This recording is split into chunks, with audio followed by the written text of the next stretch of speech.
વિદ્યાર્થી મિત્રો, good morning. Vivekananda college of commerce, professor Arvind Devani, FY BCom એટલે કે બીકોમ સેમેસ્ટર 1માં નાણાકીય હિસાબી પદ્ધતિ 1 ફાઇનાન્શિયલ એકાઉન્ટિંગ 1, જે તમારે બે એકાઉન્ટ આવે છે, એક દ્વિ નોંધણીમાં પદ્ધતિ અને બીજું છે નાણાકીય હિસાબી પદ્ધતિ. આ બંને એકાઉન્ટ્સમાંથી આપણે આગળ ચાલુ કરી ગયું છે, 3 લેક્ચર મોકલ્યા છે. એમાં નાણાકીય હિસાબી પદ્ધતિ 1માં જે આપણે ચેપ્ટર ચાલુ કર્યું હતું, ચેપ્ટર નંબર 2 છે કંપનીની નોંધણી એટલે કે સ્થાપના પહેલાનો નફો, જેમાંથી યુનિવર્સિટીમાં એક્ઝામ્પલ આપવા આવે છે 14 માર્ક્સનો, 10 માર્ક્સનો, 9 માર્ક્સનો, જે હોય. ઓબ્જેક્ટિવ પણ આવે, MCQ. તો ગયા વખતે થિયરી સમજાવી છે તમને 2 લેક્ચરમાં. ત્રીજા લેક્ચરમાં ટૂંકો દાખલો સમજાયો હતો કે આ ચેપ્ટરમાં તમારે ખાસ કરીને જ્યારે દાખલાની શરૂઆત કરો ત્યારે સૌથી પહેલા શોધવાનું છે સમયનું પ્રમાણ. કંપની જ્યારે નોંધવામાં આવે છે, નોંધણી પહેલા નફો અને નોંધણી પછી નફો એવા 2 ભાગ કરવાના છે. એટલા માટે કે નોંધણી પહેલા જે કંપની કે જે ધંધો હોય કાયદેસર નથી, એટલા માટે જે નફો થાય તેને મૂડી નફો કહેવાય, એ મહેસૂલી નફો નથી. નોંધણી પછી કંપની કાયદેસર બને છે અને એ જે નફો થાય મહેસૂલી નફો, જેમાંથી કંપની ડિવિડન્ડ આપી શકે. નોંધણી પહેલા નફામાંથી કંપની ડિવિડન્ડ આપી શકે નહીં. એટલા માટે અહીંયા તમારે નફા નુકસાન ખાતું નથી બનાવવાનું, તમારે બનાવવાનું છે નફા નુકસાન પત્રક. તો અહીંયા સૌથી પહેલા સમયનું પ્રમાણ શોધવાનું છે કે નોંધણી પહેલા કેટલા મહિના છે, નોંધણી પછી કેટલા મહિના છે, ટોટલ કેટલા મહિના છે, આખું વર્ષ છે, 10 માસ છે, 8 માસ છે, દાખલામાં જોઈ લેવાનું. ઘણી વાર આખું વર્ષ નહીં હોય, આપણું વર્ષ ક્યાં પૂરું થાય છે એ જોવાનું છે. સમયના પ્રમાણ શોધવા માટે તમારે 3 તારીખ મહત્વની છે. એક તો ધંધાની ખરીદ તારીખ, બીજી ધંધાની નોંધણી તારીખ અને ત્રીજું ધંધાનું વર્ષ પૂરું થયા તારીખ. કેટલી વાર તમને દાખલામાં પ્રમાણપત્ર મળ્યા તારીખ પણ આપશે, પણ પ્રમાણપત્ર મળ્યા તારીખ આપણે જરૂર નથી. આપણે 3 તારીખ જ પકડવાની છે. 3 તારીખ મહત્વની છે. ધંધાની ખરીદ તારીખ લખી દેવાની, બીજું લખવાનું ધંધાની નોંધણી તારીખ લખી દેવાની, ત્રીજું તમારે લખવાનું છે ધંધાનું વર્ષ પૂરું થયા તારીખ. 3 તારીખના આધારે તમારે ખબર પડી જશે કે ભાઈ નોંધણીનો શરૂઆતનો સમય ક્યાં છે અને ક્યાં નોંધણી થઈ, એટલે કેટલા મહિના થયા. નોંધણી થયાથી વર્ષ પૂરો થયા તારીખ સુધીનો કેટલા મહિના છે, એમ 2 ભાગ પડી જશે. કે ધારો કે નોંધણી પહેલા 4 મહિના આવે, નોંધણી પછી 8 મહિના આવે, તો 4/8, 1/2, 4 × 8 એટલે 1/2 એ સમયનું પ્રમાણ થાય. સમયનું પ્રમાણ શોધી ગયા પછી તમારે શોધવાનું છે વેચાણનું પ્રમાણ. વેચાણનું પ્રમાણ પણ દાખલામાં વિગત આપી છે, એના આધારે તમારે વેચાણનું પ્રમાણ શોધવાનું છે. જેમ તમે સમયનું પ્રમાણ શોધ્યું તેમ વેચાણનું પ્રમાણમાં આપણે જે નોંધણી સમય દરમિયાનનું વેચાણ કેટલું છે, નોંધણી પછીનું વેચાણ કેટલું છે. નોંધણી પહેલાનું વેચાણ નોંધણી પછીના વેચાણની સરખામણી કરી એના વેચાણનું પ્રમાણ શોધી કાઢવાનું. દાખલા તરીકે આખા વર્ષનું વેચાણ 15 લાખ હોય, જેમાંથી નોંધણી પહેલાનું વેચાણ છે 3 લાખ. આખા વર્ષનું વેચાણ 15 લાખ હોય, જેમાંથી નોંધણી પહેલાનું વેચાણ છે 3 લાખ. તો બાકીનું 12 લાખ ક્યાં થાય, નોંધણી પછીનું. અથવા એમ કે આખા વર્ષનું વેચાણ 15 લાખ છે, નોંધણી પછીનું વેચાણ 12 લાખ છે, તો એ પણ 2 ભાગ પડી જાય. 15 લાખ આખા વર્ષનું, 12 લાખ નોંધણી પછીનું, તો 3 લાખ નોંધણી પહેલા. નોંધણી પહેલા 3 લાખ થાય, નોંધણી પછી 12 લાખ થાય, તો 3/12, 1/4, એ પણ વેચાણનું પ્રમાણ થશે 1/4. આ રીતે તમારે સમયનું પ્રમાણ શોધવાનું છે, વેચાણનું પ્રમાણ શોધવાનું છે. ત્યાર પછી જરૂર પડે અમુક ખર્ચની ફાળવણી કરવા માટે કે ભાઈ જરૂર પડે તો બીજું પ્રમાણ પણ શોધવું પડે. જો દાખલા મેં એ વિગત આપી તો, નહીં તો જરૂર છે નહીં. 2 પ્રમાણ તો શોધવાના છે, સમયનું પ્રમાણ અને વેચાણ પ્રમાણ. એ પણ નોંધ સાથે, રફ કામ તરીકે નહીં, સાથે જ બતાવવાનું છે બીજા પેજ ઉપર, જેના પણ માર્ક્સ હશે તમારે કે સમયનું પ્રમાણ તમે કઈ રીતે શોધ્યું છે, વેચાણ પ્રમાણ કઈ રીતે શોધ્યું છે, એની ગણતરી તમારે સાથે બતાવવાની છે દાખલામાં જ ગણતરી વખતે. પછી તમારે મારે છે નફાનુક્ષી પત્રક. નફાનુક્ષી પત્રકમાં તમારે બનાવવાનું છે ટોટલ 7 ખાના. સૌથી પહેલું મેં સમજાવ્યું હતું, આપણે બનાવ્યું હતું પહેલા. ફરીવાર કહું છું, પહેલો ખાનો વિગત છે, જેમ બધી વિગત લખવાની છે. કાચો નફો લખવાનો છે, બધા ખર્ચની વિગત લખવાની છે. બીજા ખાનામાં કુલ રકમ કેટલી છે. ત્રીજા ખાનામાં એક ખર્ચ કે આવક કઈ રીતે ફળવાશે, એના ભાગ કેમ પાડવાના છે એ ખાનું. ભાઈ સમયના પ્રમાણમાં ભાગ પાડવાનો છે, વેચાણના પ્રમાણમાં ભાગ પાડવાનો છે, કે સ્થાપના પછી લખવાના છે, વગેરે વગેરે. ત્યારે સ્થાપના પહેલા અને સ્થાપના પછી એવા 2 વિભાગ છે. એમાં પેટા 2 ખાના પાડવા છે, આવક અને ખર્ચ. આવક અને ખર્ચ સ્થાપના પહેલામાં 2 ખાના, સ્થાપના પછીના 2 ખાના. આવકમાં લખવાનું છે કાચો નફો અથવા અહીંયા જે આવક હોય તે, ખર્ચમાં જે તે ખર્ચ એના રિલેટેડ. એ રીતે સ્થાપના પછીમાં આવક અને ખર્ચ. તો દાખલા નંબર 25માં આપણે આજે મેં તમને મોકલ્યો છે વોટ્સએપમાં, ગણીને રકમ સાથે રકમ પણ લખી છે. પેજ નંબર છે 158. દાખલા નંબર છે 25. એક ભાગીદારી પેઢીનો ધંધો. જો હું રકમ વાંચું છું, તમે જોજો, અંદર ગોતી કાઢજો. કદાચ આ ડવડું હોય, 1-2 દાખલા આમ તેમ, 1-2 પેજ આમ તેમ હોય, બુક્સને જૂની હોય તો ફેરફાર હશે. પણ તમારે એવું પકડીને 25નો દાખલો અમને મળતો નથી કે 158 પેજ ઉપર દાખલો નથી, પણ આજુબાજુ કોઈ પણ પેજ ઉપર એ દાખલાઓ હશે. તમે હું રકમ જાણું છું, રકમ પછી તમને ખ્યાલ આવશે. એક ભાગીદારી પેઢીનો ધંધો તારીખ 1/4/2011 થી ખરીદી લેવા તારીખ 1/7/2011 રોજ મમતા લિમિટેડની સ્થાપના કરવામાં આવી. જો 2 તારીખ આવી ગઈ, ખરીદ તારીખ અને સ્થાપના તારીખ. તારીખ 31/3/2012 રોજ વર્ષ પૂરા થતા વર્ષની માહિતીના આધારે સ્થાપના પહેલા અને સ્થાપના પછી નફાની ગણતરી કરો.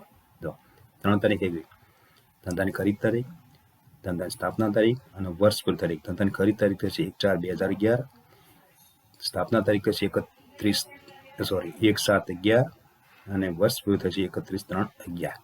એના આધારે તમે સમયનું પ્રમાણ શોધો છો. એ રીતે પેરેગ્રાફની તારીખ 31/3/12 રોજ પૂરો થતા વર્ષનું વેચાણ 12 લાખ છે. 31/3/12 એટલે આખા વર્ષનું વેચાણ 12 લાખ છે, જે પૈકી 1/4/11 થી 30/6/11 વેચાણ 2,40,000 હતું. એટલે એ સ્થાપના પહેલાનો સમય છે. તો 12 લાખમાંથી 2,40 બાદ કરીએ તો 9,60,000 થશે સ્થાપના પછીનું વેચાણ. એટલે આમ એ પણ ભાગ પડી ગયા વેચાણના. ત્યાર પછી બધી ખર્ચની વિગત છે. ભાડું, વેરા, કર્મચારી પગાર, ડિબેન્ચર વ્યાજ, સામાન્ય ખર્ચ, ઓડિટ ફી, ડિરેક્ટર ફી, સ્થાપના ખર્ચ અને વેચાણ કમિશન. એટલે હવે તમને ખબર હોવું જોઈએ, મેં તમને આગળ પણ થિયરીમાં સમજાવ્યું છે 2-3 લેક્ચરમાં, કે ભાઈ જે તે ખર્ચ તમારે એટલું જ વસ્તુ યાદ છે. એક તો પત્રક બનાવવાનું છે, પત્રક કેટલા ખાના બનાવવું એ તમને ખબર હોવી જોઈએ.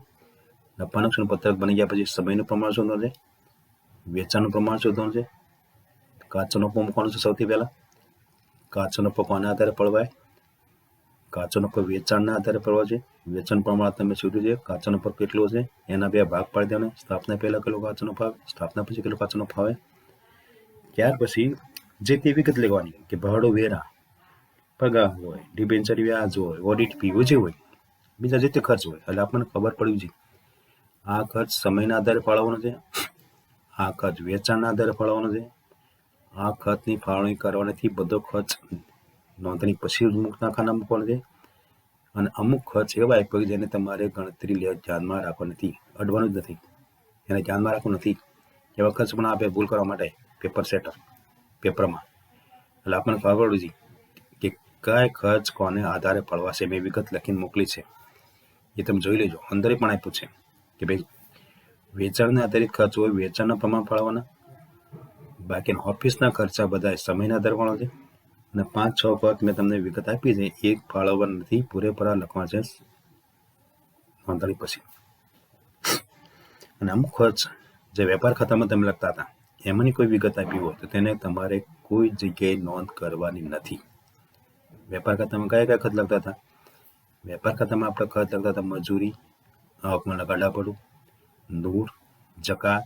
આ બધા ખર્ચ આપણે વેપાર ખાતામાં લખતા હતા. એટલે એ ખર્ચને તમારે કોઈ જગ્યાએ નોંધ કરવાની નથી, કારણ કે એ ખર્ચની ફાળવણી થઈ ગઈ છે. આપણે કાચો નફોથી સ્ટાર્ટ કરી છે, કાચો નફો શોધી કાઢ્યો છે, વેપાર ખાતું પૂરું થઈ ગયું છે.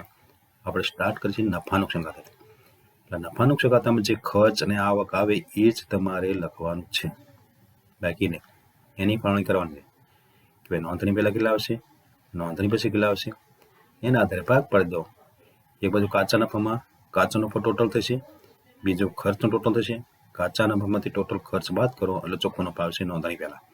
એ રીતે નોંધણી પછીનો કાચા નફામાંથી નોંધણી પછીના ટોટલ ખર્ચ બાદ કરો એટલે નફો હશે ચોખ્ખો નોંધણી પછીનો. તો અહીંયા પત્રક તમને મોકલું છે. સૌથી પહેલાં જો સમયનું પ્રમાણ આપણે કેમ શોધ્યું છે. સમયના પ્રમાણમાં 3 તારીખ આપણને આપી છે. ખરીદ તારીખ છે 1/4/2011, સ્થાપના તારીખ છે 1/7/11 અને વર્ષ પૂરું થયા તારીખ છે 31/3/11. હવે 1/4 થી 1/7 કેટલા મહિના થાય? 1/4 થી 1/7 7મો મહિનો ધ્યાનમાં રાખવાનો નથી. 7મા મહિનાની પહેલી તારીખ છે. 1/7 કે 30/6 કે બે જ, એટલે 4, 5 અને 6 3 મહિના આવશે સ્થાપના પહેલા. સ્થાપના પછી કેટલા મહિના આવશે? 7માંથી ચાલો 7, 8, 9, 10, 11, 12, 1, 2 ને 3. આપણું વર્ષ પૂરું થાય છે 31/3. 9 મહિના સ્થાપના પછી આવે. સ્થાપના પહેલા 3 મહિના, સ્થાપના પછી 9 મહિના, એટલે 3 થશે 3/9. એટલે એનું શોર્ટ કરીએ, આપણે ટૂંકું કરીએ તો 1/3. 3 એકા 3, 3 તેરી 9. એટલે સમયનું પ્રમાણ આવ્યું 1/3. સમયનું પ્રમાણ 1/3 આવી ગયું. હવે આપણે શોધીએ વેચાણનું પ્રમાણ. વેચાણનું પ્રમાણ શોધવા માટે વર્ષનું કુલ વેચાણ કેટલું છે? આખા વર્ષનું વેચાણ 1/4/11 થી 31/3/12 સુધીનું વેચાણ છે 12 લાખ. 12 લાખને 2 ભાગ કરવાના છે. એમાં આપણને આપ્યું છે કે જે પૈકી તારીખ 1/4/11 થી 30/6/11નું વેચાણ હતું 2,40,000. એટલે 2 ભાગ પડી ગયા. 1/4/11 થી 30/6/11, 1/7 થી 31/12. એટલે એ પ્રમાણે તમારે 2 ભાગ કર્યાના વેચાણમાં 12 લાખને 2 ભાગ થાય 2,40,000. તો બાકી વધે 9,60,000 નોંધણી પછીનું. નોંધણી પહેલા 2,40,000 હોય તો નોંધણી પછી 12 લાખમાંથી 2,40,000 બાદ કરો એટલે બાકીનું વધેલું એ વેચાણ હશે નોંધણી પછી. 2,40,000, 9,60,000, 24/96 એટલે 24 એકા 24 અને 24/96 1/4. સમયનું પ્રમાણ આવશે 1/3. વેચાણનું પ્રમાણ આવશે 1/4. આ 2 પ્રમાણ શોધવાના હતા. 1/3, 1/4 2 પ્રમાણ મળી ગયા. હવે ત્રીજું છે કાચો નફો. કાચો નફો અહીંયા આપણને આપ્યો છે, પણ ઇનડાયરેક્ટલી આપણે શું કીધું છે? જો કાચો નફો વેચાણના 40% છે. કાચો નફો વેચાણના 40% છે. કાચો નફો એટલે વેચાણના 40% હોય તો આખા વર્ષનું વેચાણ છે 40%. આખા વર્ષનું વેચાણ છે 12 લાખ. તો 12 લાખના 40% થાય 12/4 = 4,80,000. કાચો નફો પણ મળી ગયો 4,80,000. સમયનું પ્રમાણ મળી ગયું 1/3.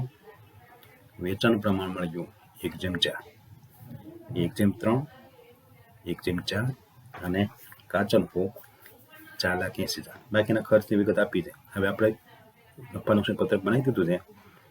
વિગતનું ખાનું, કુલ રકમનું ખાનું, ફાળવણીનો આધાર, જે તે ખર્ચ કે જે તે આવક કઈ રીતે ફળવાશે એનું ખાનું, સ્થાપના પહેલામાં 2 ભાગ આવક ખર્ચ, સ્થાપના પછીમાં 2 ભાગ આવક અને ખર્ચ.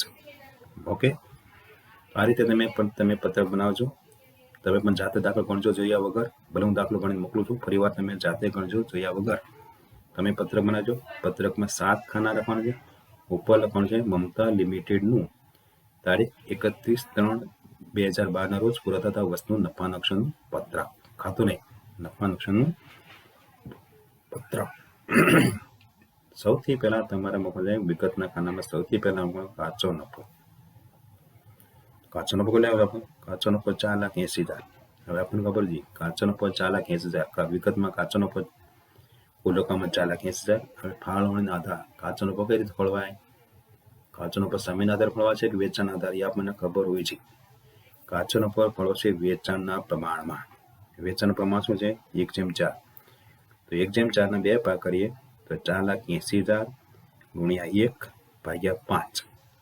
નીચે ટોટલ મૂકવાનું છે, ઉપર 1. એ સ્થાપના પહેલા અને એટલે 2,40,000 ગુણ્યા 1/5 એટલે આવશે 96,000. પછી ફરીવાર 4,80,000 ગુણ્યા 4/5 એ વેચાણ કાચો નફો નોંધણી પછીનો આવશે 3,00,000. 84,000 એ આવકના ખાનામાં કોણ છે? કાચો નફો આવકના ખાનામાં, પછી કોઈ પણ આવક હોય એ પણ આવકના ખાનામાં જો દાખલામાં આપી તો, અને ખર્ચ જે તે ખર્ચના ખાનામાં. એટલે બે ખાના આપણે લખાઈ ગયા. કાચો નફો મૂકી દીધો, ટોટલ 480. વેચાણના પ્રમાણમાં આપણે ફાળવવાનો છે ના પ્રમાણે, એટલે 4,80,000 ગુણ્યા 1 ભાગ્યા 5, 4,80,000 ગુણ્યા 4 ભાગ્યા 5, એટલે 96,000 અને 384. પણ ટોટલ કરી દેવાનું કે જેને કારણે ભૂલ થઈ તો પકડાય. 96,000 વત્તા 384 એટલે થશે 4,80,000. ઓકે, કાચો નફો ફાળવી દીધો. હવે વિગતમાં જો સૌથી પહેલા શું આવે છે? અહીંયા વિગતમાં સૌથી પહેલા છે ભાડું અને વેરા. લખો વિગતમાં ભાડું વેરા લખવાના, રકમના ખાનામાં લખવાના. 39,000 આપણા બધે 39. 39,000 બે ભાગ કરવાના છે. હવે ફાળોને આધાર, ભાડું વેરા કોના આધારે પડવા છે? વેચાણ કે સમય? તો આપણને ખબર હોય છે કે ભાડું વેરા એ ઓફિસને લગતો ખર્ચ છે, એટલે સમયના પ્રમાણમાં પડવાય.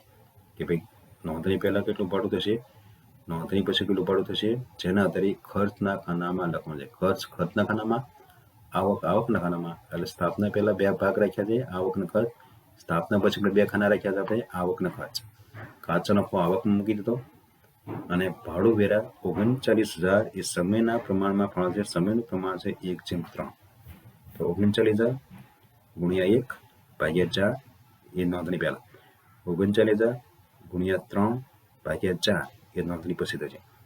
એટલે તમને ફાળવણી તો આવડે છે, કારણ કે 11 તમે ભણી ગયા છો કઈ રીતે ફાળવાય. ઉપર 1 મૂકવાનો તો નીચે 4 મૂકવાના, ઉપર 3 મૂકવાના તો નીચે 4 મૂકવાના, ટોટલ નીચે મૂકવાનું છે. એટલે નોંધણી પહેલા આવશે 9,750, નોંધણી પછી આવશે 29,250, અને ખર્ચના ખાનામાં એટલે 39,000 બે ભાગ કર્યા આપણે, 9,750, 29,250, આ બંનેનું ટોટલ 39,000. બેનું ટોટલ કરતા હતા કે જેને કારણે આપણે ભૂલ કરી હોય ઉતાવળમાં તો આપણે ખબર પડી જાય. બંને બધાને ટોટલ કરતો જાઓ. જે તમે ફાળવી દીધું બે ભાગ કર્યા છે, જે તે ખર્ચ કે જે તે આવકનો ટોટલ કરો, એટલે ટોટલના ખાનામાં તમે જોતો જાઓ કે 39,000 રૂપિયા થઈ ગયા, 4,80,000 થઈ ગયા કાચા નફાના. ઓકે, હવે ત્રીજું છે કર્મચારી પગાર. પગાર ક્યાં આવે? પગાર છે 72,000, એ પણ સમયના પ્રમાણમાં ફળવાશે. સમયનું પ્રમાણ છે 1:3.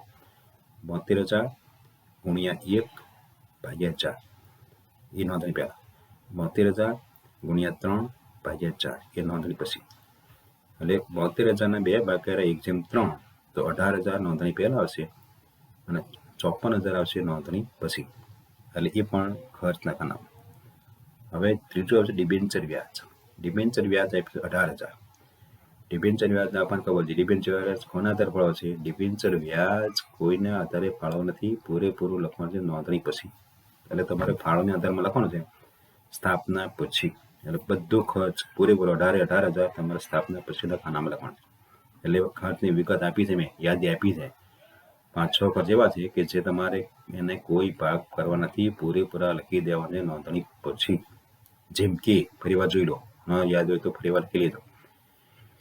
આ જે ખર્ચ હું બોલું છું તમારે એને ભાગ કરવા નથી, પૂરેપૂરા લખવાનું છે નોંધણી પછીના ખાનામાં.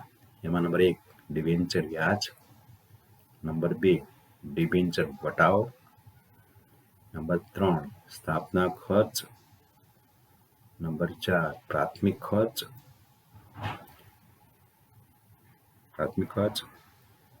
Number 5 audit fee. આ જે ખર્ચ ડિરેક્ટર ફી, 6 ખર્ચ છે ડિબેન્ચર વ્યાજ, ડિબેન્ચર વટાવ, સ્થાપના ખર્ચ, પ્રાથમિક ખર્ચ, ડિરેક્ટર ફી અને ઓડિટ ફી. આને તમારે ભાગ કરવાના નથી. આ જો ખર્ચ દાખલામાં આપ્યા હોય તો પૂરેપૂરા તમારે લખી દેવાના નોંધણી પછીના ખાનામાં. આ 6 માંથી કોઈ પણ ખર્ચની વિગત આપી, એવી 2-3 વિગત આપશે, એટલે પૂરેપૂરા આપણે લખી 18,000 નોંધણી પછી. સામાન્ય ખર્ચ. સામાન્ય ખર્ચ એ કોઈ ખર્ચનો પ્રકાર નથી, પણ એક પરચુરણ ખર્ચ. ઘણીવાર પરચુરણ ખર્ચ કહે, સામાન્ય ખર્ચ કહે, એ બધા ઓફિસમાં થતા હોય, ઓફિસને લગતા ખર્ચ. સામાન્ય ખર્ચ કે પરચુરણ ખર્ચ કહે તો સમયના પ્રમાણમાં. સામાન્ય ખર્ચે 12,000, સમયના પ્રમાણમાં 1:3, 3,000 અને 9,000, 9 ને 3 12 લખી દો ખર્ચના ખાનામાં. નોંધણી પહેલા 3,000, નોંધણી પછી 9,000. ત્યાર પછી ઓડિટ ફી 10,000 રૂપિયા. ઓડિટ ફી મેં તમને હમણાં કહી હતી, સ્થાપના પછી પૂરેપૂરા. ડિરેક્ટર ફી 5,000, એ પણ સ્થાપના પછી. સ્થાપના ખર્ચ 6,000, એ પણ સ્થાપના પછી 6,000. એટલે ડિબેન્ચર વ્યાજ, ડિબેન્ચર વટાવ, ડિરેક્ટર ફી, સ્થાપના ખર્ચ, પ્રાથમિક ખર્ચ કે ઓડિટ ફી, આ 6 ખર્ચ દાખલામાં આપ્યા હોય તો તેના તમારે ભાગ કરવાના નથી. પૂરેપૂરા નોંધણી પછી લખી દેવાનું, એટલે કોઈ ભાગ જ નહીં, ફટાફટ તમારે પતી જશે, ખબર પડી જાય. આ 6 ખર્ચ યાદ આપો, એમાંથી 2-3 ખર્ચ આવશે, 2-3 ખર્ચ ઓફિસને લગતા છે, 2-3 ખર્ચ વેચાણને લગતા છે. દાખલો પૂરો થઈ જાય. આવકમાંથી ખર્ચ બાદ કરો, ચોખ્ખો નફો. કાચા નફામાંથી ખર્ચ બાદ કરો, ચોખ્ખો નફો. સ્થાપના પહેલા, એ તો સ્થાપના પછી. ત્યાર પછી શરૂ છે વેચાણ કમિશન. તો વેચાણ કમિશન કોનો ખર્ચ છે? વેચાણને લગતો છે, રૂપિયા 24,000. તો એ ફાળવવાનું છે વેચાણના પ્રમાણમાં. તો વેચાણનું પ્રમાણ છે 1/4. 24,000ના 2 ભાગો 1/4. 24,000 × 1/5 એટલે 4800. 24,000 × 4/5 એટલે 19,200. એટલે આમ તમારે આખો દાખલો પૂરો થાય છે. હજી બીજા કોઈ ખર્ચ ફાળવી દેવાના. ખર્ચ આપણે મહત્વ નથી, ફાળવવાનું ખબર હોવી જોઈએ. ધારો કે આપણે કહેવાય સેલ્સમેનનું કમિશન કહે તો વેચાણ પ્રમાણ, સેલ્સમેનનો પગાર કહે તો સમયના પ્રમાણમાં, પરચુરણ ખર્ચ કહે તો સમયના પ્રમાણમાં, બરાબર. ઘસારો કહે સમયના પ્રમાણમાં, બરાબર. કાલખાત તો વેચાણના પ્રમાણમાં. વેચાણનું કમિશન એ પણ વેચાણ પ્રમાણ. વીમા પ્રીમિયમ ઘણીવાર સમયના પ્રમાણમાં, ઘણીવાર અંદર જો ફી વિગત આપી, તાર ટપાલ ખર્ચ સમયના પ્રમાણમાં, બરાબર. જાગમાં ગાડા પડવું એ પણ વેચાણના પ્રમાણમાં. ડિબેન્ચર વ્યાજ નોંધણી પછી, આ બધું તમને ખબર હોવી જોઈએ. એટલે તમને જે ખર્ચ કહું એ તમને ખબર હોવી જોઈએ કે ભાઈ અમુક ખર્ચ સમય આધારિત હોય, ઓફિસને લગતા, એ બધા સમયના આધારે ફાળવવાનું છે. અમુક ખર્ચ વેચાણ આધારે છે, એ વેચાણના પ્રમાણમાં. ધારો કે આપેલ વટાવ હોય, આપેલ કસર હોય, વેચાણ કમિશન હોય, કાલખાદ હોય, જાવકમાલનું ગાડા ભાડું હોય, સેલ્સમેનનું કમિશન હોય, આ બધા ખર્ચ જાહેરાત ખર્ચ હોય, એ બધું વેચાણને લગતો ખર્ચ છે. તો વેચાણના પ્રમાણમાં તમારે ફાળવવાના છે. બાકી રોકાણ પર વ્યાજ મળ્યું હોય તો સમયના પ્રમાણ આવકના ખાનામાં. રોકાણ પર વ્યાજ એ આવક છે તો આવકના ખાનામાં. વીમા પ્રીમિયમ હોય, ભાડું વેરા હોય, સ્ટેશનરી હોય, બરાબર, ઘસારો હોય, આ બધા છે સમયના પ્રમાણ. પછી share transfer fee. Share transfer fee આવક છે, સમજી લેજો, ખર્ચ નથી. શેર ટ્રાન્સફર ફી કંપની માટે આવક છે તો આવકના ખાનામાં. પણ ડિરેક્ટર ફી, ડિબેન્ચર વ્યાજ, સ્થાપના ખર્ચ એ બધું તમારે સ્થાપના પછી લખવાનું છે. તો આમ સમય આધારિત ખર્ચ હોય, વેચાણ આધારિત ખર્ચ હોય કે જે ખર્ચની ફાળવણી કરવા નથી એવા ખર્ચ હોય. 3 વિગત યાદ રાખવું છે. આવકના ખાનામાં, ખર્ચના ખાનામાં. અહીંયા આવક ટોટલ સ્થાપના પહેલામાં 96,000 આવક છે, એમાંથી તમારે બાદ કરવાના છે 9,750, 18,000, 3,000, 48. 4 વિગત ખર્ચની લે. ટોટલ 96,000માંથી 35,550 ખર્ચ થશે. 96,000માંથી 35,550 બાદ કરો એટલે ચોખ્ખો નફો નોંધણી પહેલા આવશે 60,450. જે તમે દાખલો ગણી મોકલ્યો છે એમ જોતા જાઓ. એ તે નોંધણી પૈસામાં ટોટલ આવક થાય 3,84,000 કાચા નફાની. એમાંથી 29,250, 54,000, 18,000, 9,000, 10,000, 5,000, 6,000 અને 19,200. એનો આપણે ટોટલ કરીએ તો થશે 1,50,450. 1,50,450. 1,50,450 અને આવક છે 3,84,000. 3,84,000માંથી 1,50,450 બાદ કરો એટલે નફો હશે 2,33,550. નોંધણી પહેલા 60,450, નોંધણી પછી 2,33,550. આ દાખલાનો મુખ્ય હેતુ એ છે તમારે નોંધણી પહેલા ચોખ્ખો નફો કર્યો છે અને નોંધણી પછી ચોખ્ખો નફો કર્યો છે, 2 ભાગ કરી દેવાનો. કાચા નફાથી ચાલુ કરવાનું છે. કાચા નફો આવકના ખાનામાં, બાકીની બધી ખર્ચના ખાનામાં. બીજી કોઈ આવક હોય તો આવકના ખાનામાં. આવકનું ટોટલ કરવાનું છે, ખર્ચનું ટોટલ કરવાનું છે, આવકના ટોટલમાંથી ખર્ચનું ટોટલ બાદ કરો નોંધણી પહેલામાં, એ નોંધણી પછીમાં આવકના ખાનામાંથી ખર્ચનું ખાનું બાદ કરો એટલે નોંધણી પહેલા અને નોંધણી પછી તમને ચોખ્ખો નફો મળશે. બે ભાગ પડી ગયા. ચોખ્ખો નફો આવ્યો 60,450 નોંધણી પહેલા અને 2,33,550 નોંધણી પછી. તો આ રીતે આ ચેપ્ટરમાં તમારે નફા નુકસાનનું પત્રક બનાવવું છે. વિગત, કુલ રકમ, ફાળોનો આધાર, સ્થાપના પહેલામાં આવક ખર્ચ અને સ્થાપના પછી આવક ખર્ચ, સમયનું પ્રમાણ શોધવાનું છે, વેચાણનું પ્રમાણ શોધવાનું છે અને જે તે ખર્ચને ફાળવણી કરવાની છે. આવકના પ્રમાણ, સમયના પ્રમાણ અમુક ખર્ચ, વેચાણના પ્રમાણ અમુક ખર્ચ અને અમુક ખર્ચ મેં તમને વિગત આપી 6 ખર્ચ.